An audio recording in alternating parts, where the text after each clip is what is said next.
तेलानी रामा विजयनगर साम्राज्य के महान कवि और विद्वान थे। विजयनगर साम्राज्य का महान और प्रतापी शासक कृष्णदेवराय हुआ है। विजयनगर या विजय का शहर, ये नाम का आविर्भाव यहाँ की एक स्थानीय मातृ देवी पंपा देवी के नाम से हुआ माना जाता है। तिरुमल ने विजयनगर साम्राज्य का भाषा के आधार पर विभाजन किया था। 1800 ईस्वी में पुरातत्व विद्वान कर्नल कॉलिन मैकेंजी ने हम्पी के भग्नावशेषों को प्रकाश में लेकर आए। राजा कृष्णदेवराय ने मंदिरों में गोपुरमों को जोड़ने का श्रेय जाता है। पाराशर स्मृति पर काल निर्णय नामक टीका लिखने वाला लेखक माधव भी विजयनगर साम्राज्य का ही था। दक्षिणी भारत की नृत्य शैली यक्षगान विजयनगर साम्राज्य में ही सबसे पहली बार पेश की हुई थी। यहाँ के कुलदेवता विरूपाक्ष को मानते हैं। यहाँ के राजा विरूपाक्ष के नाम से ही शासन करते हैं। ये एक शैव देवता है और ये पंपा देवी के पति माने जाते हैं। विरूपाक्ष यहाँ की प्रचलित लिपि नंदिनागढ़ी लिपि को माना जाता है। महानवमी को राज्योत्सव मनाने का रिवाज है। दासों को खरीदने और बेचने के लिए वेश और वंग शब्द का प्रयोग किया करते थे। श्रेष्ठ भूमि कर को कहते थे, जो राज्य की आय का प्रमुख स्रोत था। राजस्व विभाग अठवने या अथवने के नाम से जाना जाता था। प्रशासन की सबसे छोटी इकाई उर मानी जाती थी। लेखाकार कर्णिकम कहलाता था। स्थानीय शासन व्यवस्था आयगार कहलाती थी। गांव को 12 व्यक्ति नियुक्त करके उनके द्वारा गांव का संचालन किया जाता था, शासन किया जाता था। इसी व्यवस्था को आयगार व्यवस्था कहते थे। ये विजयनगर साम्राज्य की एक स्थानीय शासन की बहुत अच्छी व्यवस्था थी। नायंकार व्यवस्था भूधारण पद्धति थी। ये विजयनगर साम्राज्य में प्रचलित थी। विजयनगर साम्राज्य में एक अमर नायक का पद था। ये सैनिक कमांडर थे। विजयनगर साम्राज्य में भू सामंत सैनिक अधिकारी को नायक कहा जाता था। इनको वेतन के रूप में जो भूमि मिलती थी उसको अमरम कहते थे। इनको एक और अन्य नाम से जानते हैं जो अमर नायक नाम है। विजयनगर के राजा अपने नाम के पीछे राय लगाया करते थे। विजयनगर साम्राज्य 6 प्रांतों में विभक्त रहता था। ये विजयनगर साम्राज्य 1336 ईस्वी से 1650 ईस्वी तक का माना जाता है। एक समय था जब काम्पिली पर दिल्ली सल्तनत के शासक मोहम्मद तुगलक ने आक्रमण कर दिया था। यहाँ के 2 अधिकारी थे, हरिहर और बुक्का, जिनको बंदी बना करके मोहम्मद तुगलक दिल्ली ले गया और वहाँ पर ले जा करके हरिहर और बुक्का को सेनापति बना करके दक्षिण में विद्रोह के दमन के लिए भेजा। हरिहर और बुक्का ने दक्षिण में विद्रोह का दमन तो किया ही, साथ ही काम्पिली के विद्रोह का दमन भी किया और यहाँ का शासन अपने हाथों में लेकर के अपना एक नया साम्राज्य स्थापित किया, जो संगम युग के नाम से जाना जाता है। संगम युग का समय 1336 ईस्वी से 1485 ईस्वी माना जाता है। हरिहर और बुक्का के पिता का नाम संगम था, इसलिए ये युग संगम युग के नाम से प्रारंभ हुआ। हरिहर और बुक्का कर्नाटक के रहने वाले थे। और इन्हीं को ही संगम वंश का संस्थापक भी माना जाता है। हरिहर ने अनेगुड़ी को विजयनगर की पहली राजधानी बनाया था। हरिहर ने ही 1336 ईस्वी में हम्पी नगर की स्थापना की थी। हरिहर और बुक्का के गुरु का नाम विद्यारण्य था। इन्हीं से प्रभावित होकर के 1336 ईस्वी में तुंगभद्रा नदी के तट पर अनेगुड़ी दुर्ग के सामने हरिहर और बुक्का ने विजयनगर साम्राज्य की नींव डाली और ये विजयनगर साम्राज्य की दूसरी राजधानी बनी। एक और राजधानी बनी जो तीसरी राजधानी के नाम से जानी जाती है, जिसे पेनुगोंडा कहते हैं। हरिहर को लोग दो समुद्रों का अधिपति के नाम से भी जानते हैं। इसका एक महान संगीतकार ग्रंथ की रचना करने वाला सायण नाम का एक विद्वान था, जो वेदों का भाष्यकार था, और ये माधव विद्यारण्य का बड़ा भाई था।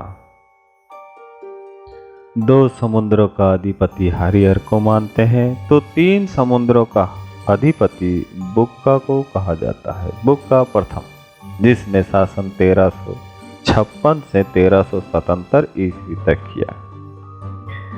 बुक्का प्रथम के समय ही एक युद्ध जो काफी लंबे समय तक चला, उसकी शुरुआत हुई थी।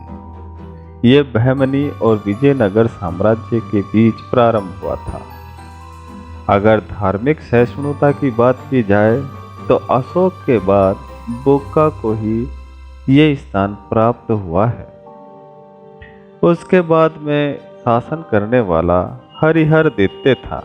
इसने 1377 से 1404 ईस्वी तक शासन किया। हरिहर द्वितीय की उपाधियां महाराजाधिराज और राज परमेश्वर थी। इसके बाद में देवराय प्रथम ने शासन किया, जिसका शासनकाल 1405 से 1422 ईस्वी तक माना जाता है। इसके समय एक युद्ध हुआ जिसमें ये पराजित हुआ। ये युद्ध रायचूर को लेकर हुआ था, जो तुंगभद्रा दोआब के नाम से जानते हैं। ये युद्ध बहमनी शासक फिरोज शाह से हुआ था। इस युद्ध का एक नाम और है, जिसको सोनार की बेटी का युद्ध कहते हैं। देवराय प्रथम ने एक बहुत बेहतरीन काम किया था। इसने विजयनगर साम्राज्य में नहरें निकाली थी। ये नहरें तुंगभद्रा नदी पर बांध बना करके निकाली गई थी। इसके समय में श्रृंगार नेषद की रचना करने वाला एक तेलुगु कवि श्रीनाथ रहा करता था। इसके दरबार में श्रीनाथ का बहुत आदर था। इटली वेनिस का रहने वाला एक यात्री निकोलस कॉन्टी 1420 ईस्वी में देवराय प्रथम के समय भारत की यात्रा पर आया था। वो विजयनगर साम्राज्य की उसने यात्रा की थी। उसके बाद में शासन की बागडोर देवराय द्वितीय के हाथ में गई। इसका शासनकाल 1422 से 1446 ईस्वी तक का माना जाता है। देवराय द्वितीय को हाथियों का शिकारी उपनाम से भी जानते हैं। और भी उपनाम है देवराय द्वितीय के। इसको इमादी देवराय कहते हैं, प्रौढ़ देवराय कहते हैं। देवराय द्वितीय ने बहुत ही अलग तरह के काम किए। इसने तुर्की तीरंदाजों को सेना में भर्ती किया, मुस्लिम सैनिकों को भी सेना में भर्ती किया। सुलवा बुद्धे ग्रंथ की रचना करने वाला दिनदिमा इसके राज्य की शोभा बढ़ाता था। एक फारसी यात्री जो 1443 में कालीकट के जमोरिन के यहाँ शाहरुख का राजदूत बनकर के आया था, अब्दुल रज्जाक, वो देवराय द्वितीय का शासनकाल था। इसके बाद में 1446 से 1465 ईस्वी तक मल्लिकार्जुन नामक शासक ने विजयनगर साम्राज्य पर शासन किया। इसने एक उपाधि धारण की जिसको गजबेटकर उपाधि कहते हैं। इसके बाद में 1465 से 1485 ईस्वी तक विरूपाक्ष द्वितीय ने विजयनगर साम्राज्य पर शासन किया। उसके बाद में सालू नरसिंह के द्वारा विजयनगर साम्राज्य में संगम वंश का अंत हो गया और फिर सालू वंश प्रारंभ हुआ। सालू वंश 1485 से 1505 ईस्वी तक ही का माना जाता है। सालू वंश की स्थापना सालू नरसिंह ने की और इसे प्रथम बला प्रहार कहा जाता है। उसके बाद में तुलो वंश आता है जो 1505 ईस्वी से 1570 ईस्वी तक का माना जाता है। 1505 ईस्वी में तुलो वंश की स्थापना वीर नरसिंह ने की और इसको द्वितीय बला प्रहार कहा जाता है। इसी ही तुलो वंश का दूसरा शासक जो 1509 ईस्वी से 1529 ईस्वी तक शासन करता है वो था राजा कृष्णदेवराय। ये सबसे बलवान, प्रतापी और सबसे अच्छा शासक माना जाता है। इसका समय का युग ही सर्वोत्तम युग माना जाता है।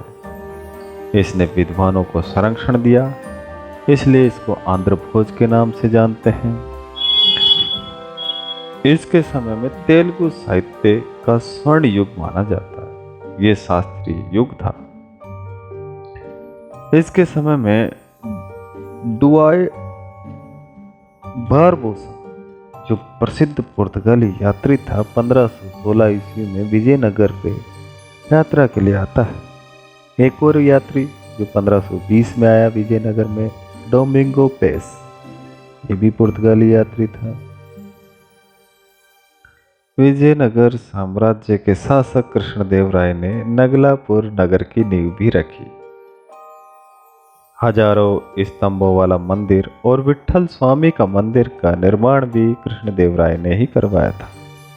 ये नगलापुर में थे। लेपाक्षी में मंदिरों के अवशेष भी प्राप्त हुए हैं। अष्टदिग्गज प्रसिद्ध 8 तेलुगु कवि थे जो राजा कृष्णदेवराय की शोभा बढ़ाते थे दरबार की। इनमें एक नाम है अल्लशानी पेद्दन, जिनको आंध्र कविता के पितामह कहते हैं। एक और नाम तेलानी राम, इसको सभी जानते हैं, ये विदूषक था।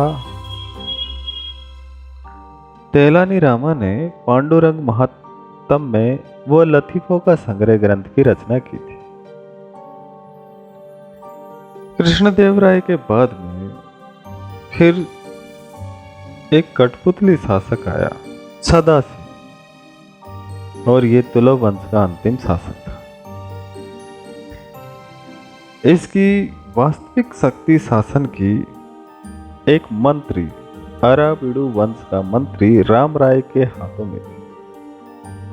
राम राय पड़ोसी मुस्लिम राज्यों के आंतरिक मामलों में हस्तक्षेप करने वाले पहला ऐसा शासक था। 23 जनवरी 1565 ईस्वी का एक बन्नी हट्टी का युद्ध भी प्रसिद्ध है। इस युद्ध को कई नामों से जाना जाता है। इसको तालीकोटा का युद्ध भी कहते हैं, राक्षस टंगड़ी का युद्ध भी कहते हैं। इसमें विजयनगर के खिलाफ एक संघ का निर्माण हुआ था, जिस संघ में थे अहमदनगर, बीजापुर, गोलकुंडा और बीदर। इन चारों ने मिलकर के विजयनगर के खिलाफ युद्ध किया था।